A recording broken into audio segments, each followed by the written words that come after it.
Welcome. Today we're reading the chapter The King's Plunder of the novel Adventures of Huckleberry Finn. Now, sit tight and let's get into it. Well, when they was all gone, the king he asks Mary Jane how they was off for spare rooms, and she said she had one spare room, which would do for Uncle William, and she'd give her own room to Uncle Harvey, which was a little bigger, and she would turn into the room with her sisters and sleep on a cot, and up garret was a little cubby, with a pallet in it. The king said the cubby would do for his valet, meaning me. So Mary Jane took us up, and she showed them their rooms, which was plain but nice. She said she'd have her frocks and a lot of other traps took out of her room if they was in Uncle Harvey's way, but he said they won't. The frocks was hung along the wall, and before them was a curtain made out of calico that hung down to the floor. There was an old hair trunk in one corner, and a guitar box in another, and all sorts of little knickknacks and gimcracks around, like girls brisking up a room with. The king said it was all the more homely and more pleasanter for these fixings, and so don't disturb them. The Duke's room was pretty small, but plenty good enough, and so was my cubby. That night they had a big supper, and all the men and women was there, and I stood behind the king and the Duke's chairs and waited on them, and the niggers waited on the rest. Mary Jane she sat at the head of the table, with Susan alongside of her, and said how bad the biscuits was, and how mean the preserves was, and how ornery and tough the fried chickens was, and all that kind of rot. The way women always do for to force out compliments. And the people all knowed everything was tip-top, and said, how do you get biscuits to brown so nice? And, where, for the land sake, did you get these Amazon pickles? And all that kind of humbug talky talk. Just the way people always does at a supper, you know. And when it was all done, me and the hare-lip had supper in the kitchen off of the leavings, whilst the others was helping the niggers clean up the things. The hare-lip she got to pumping me about England, and blessed if I didn't think the ice was getting mighty thin sometimes. She says, did you ever see the king? Who? William IV? Well, I bet I have. He goes to our church. I knowed he was dead years ago, but I never let on. So when I says he goes to our church, she says, what, regular? Yes, regular. His pew's right over opposite on t'other side the pulpit. I thought he lived in London. Well, he does. Where would he live? But I thought you lived in Sheffield. I see. I was up a stump. I had to let on to get choked with a chicken bone, so as to get time to think how to get down again. Then I says, I mean he goes to our church regular when he's in Sheffield. That's only in the summertime, when he comes there to take the sea baths. Why, how you talk, Sheffield ain't on the sea. Well, who said it was? Why, you did. I didn't, nother. You did. I didn't. You did. I never said nothing of the kind. Well, what did you say, then? Said he come to take the sea baths, that's what I said. Well, then, how's he going to take the sea baths if it ain't on the sea? Looky here, I says, did you ever see any Congress water? Yes. Well, did you have to go to Congress to get it? Why, no. Well, neither does William IV have to go to the sea to get a sea bath. How does he get it, then? Gets it the way people down here gets Congress water in barrels. There in the palace at Sheffield they've got furnaces, and he wants his water hot. They can't boil that amount of water away off there at the sea. They haven't got no conveniences for it. Oh, I see, now. You might, said that in the first place and saved time. When she said that, I see I was out of the woods again, and so I was comfortable and glad. Next, she says, do you go to church, too? Yes, regular. Where do you set? Why, in our pew. Whose pew? Why, on your Uncle Harvey's. His an? What does he want with a pew? Wants it to set in. What did you reckon he wanted with it? Why, I thought he'd be in the pulpit. Rot him, I forgot he was a preacher. I see I was up a stump again, so I played another chicken bone and got another think. Then I says, blame it, do you suppose there ain't but one preacher to a church? Why, what do they want with more? What? To preach before a king? I never did see such a girl as you. They don't have no less than 17. 17? My land. Why, I wouldn't set out such a string as that. Not if I never got to glory. It must take M a week. Shucks, they don't all of M preach the same day, only one of M. Well, then, what does the rest of M do? Oh, nothing much. Loll around, pass the plate and one thing or another. But mainly they don't do nothing. Well, then, what are they for? Why, they're for style. Don't you know nothing? Well, I don't want to know no such foolishness as that. How is servants treated in England? Do they treat 'em better and we treat our niggers? No, a servant ain't nobody there. They treat them worse than dogs. Don't they give 'em holidays, the way we do, Christmas and New Year's week, and 4th of July? Oh, just listen. A body could tell you hain't ever been to England by that. Why, Herr Joanna, they never see a holiday from year's end to year's end. Never go to the circus, nor theatre, nor nigger shows, nor nowheres. Nor church? Nor church. But you always went to church. Well, I was gone up again. I forgot I was the old man's servant. But next minute I whirled in on a kind of an explanation how a valley was different from a common servant, and had to go to church whether he wanted to or not, and set with the family, on account of its being the law. But I didn't do it pretty good, and when I got done I see she weren't satisfied. She says, "Honest Injun, now, hain't you been telling me a lot of lies?" "Honest Injun," says I, "none of it at all. None of it at all. Not a lie in it," says I, "lay your hand on this book and say it." I see it warn't nothing but a dictionary, so I laid my hand on it and said it. So then she looked a little better satisfied, and says, "Well, then, I'll believe some of it, but I hope to gracious if I'll believe the rest." "What is it you won't believe, Joe?" says Mary Jane, stepping in with Susan behind her. "It ain't right nor kind for you to talk so to him, and him a stranger and so far from his people. How would you like to be treated so?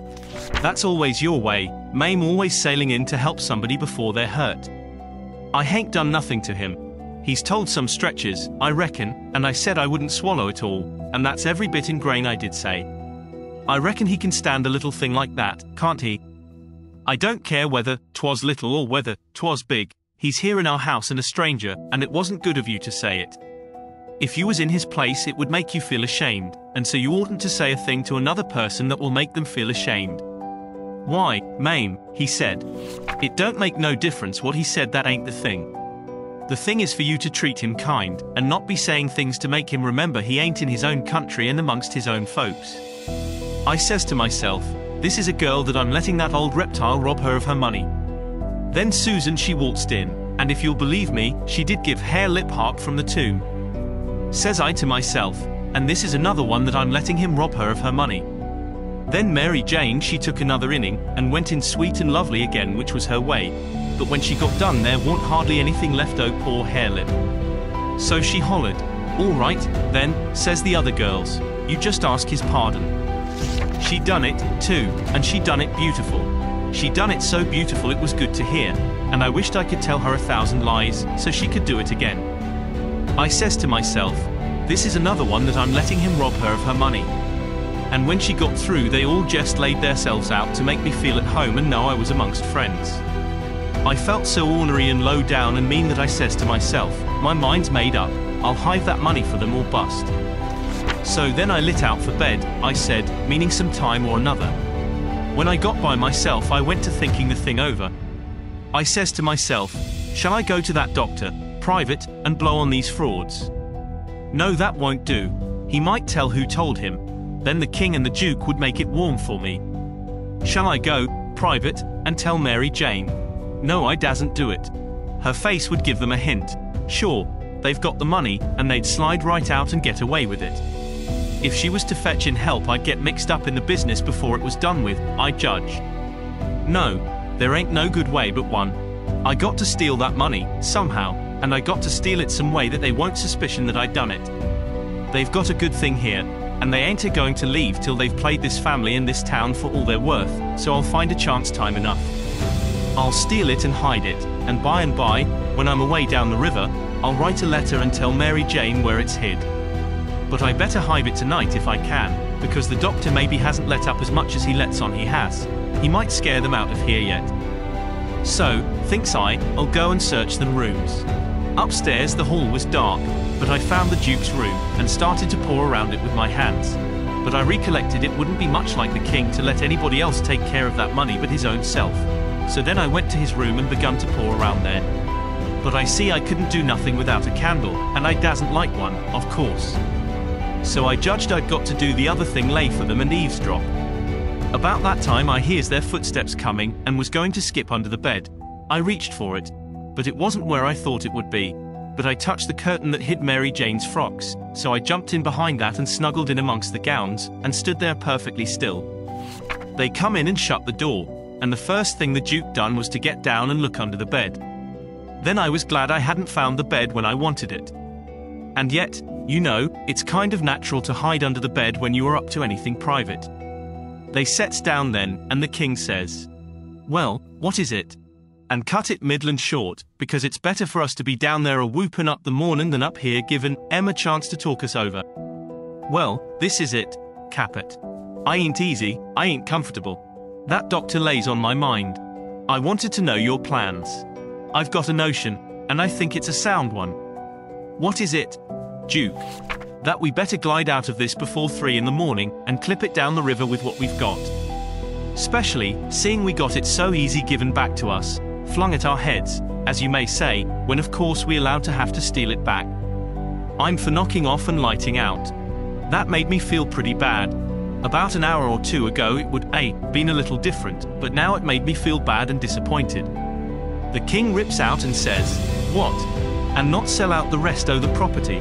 March off like a passel of fools and leave 8 or 9 $US worth o' property laying around just suffering to be scooped in, and all good, saleable stuff, too?" The Duke he grumbled, said the bag of gold was enough, and he didn't want to go no deeper, didn't want to rob a lot of orphans of everything they had. "Why, how you talk?" says the king. "We shan't rob Em of nothing at all but just this money. The people that buys the property is the sufferers, because as soon as it's found out that we didn't own it, which won't be long after we've slit, the sale won't be valid, and it all go back to the estate. These your orphans get their house back again, and that's enough for them. They're young and spry, and can easy earn a living. They ain't a-going to suffer. Why, just think there's thousands and thousands that ain't nigh so well off. Bless you, they ain't got nothing to complain of." Well, the king he talked him blind, so at last he give in, and said all right, but said he believed it was blamed foolishness to stay, and that doctor hanging over them. But the king says, "Cuss the doctor. What do we care for him? Hain't we got all the fools in town on our side? And ain't that a big enough majority in any town?" So they got ready to go downstairs again. The Duke says, "I don't think we put that money in a good place." That cheered me up. I'd begun to think I weren't going to get a hint of no kind to help me. The king says, "Why?" "Because Mary Jane be in mourning from this out. And first you know the nigger that does up the rooms will get an order to box these duds up and put Em away. And do you reckon a nigger can run across money and not borrow some of it?" "Your head's level ageen, Duke," says the king, and he comes a-fumbling under the curtain 2 or 3 foot from where I was.